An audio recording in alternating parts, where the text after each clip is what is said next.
एक ही सफ में खड़े हो गए दोनों, न कोई रहा बंदा न कोई रहा बंदा नवाज।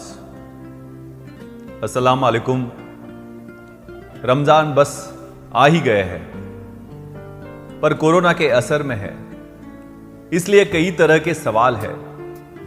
प्रशासन सतर्क है, फिक्रमंद है, लेकिन लॉकडाउन में लोगों ने कोरोना देखा है, उससे आ रही परेशानियों से रूबरू हुए हैं।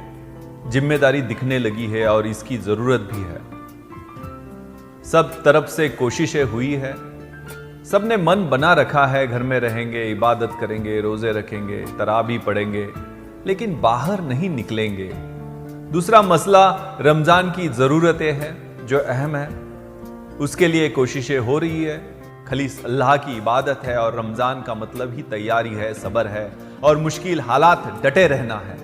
अभी तक रमजान में बेहतरीन फल से लेकर लजीज खाना दस्तरखान पर रहा है, पर इस बार हालात जुदा है।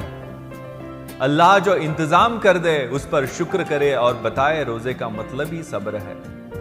सिर्फ दिन भर ही नहीं करेंगे, पूरे महीने करेंगे और जैसा भी होगा उससे निपट लेंगे। जो हमारे पास है उसी से काम चलाएंगे और बताएंगे इन्हीं हालात से निपटने के लिए रोजे रखे जाते हैं। जो होगा इंशाअल्लाह अच्छा होगा और सब्र ही हथियार है।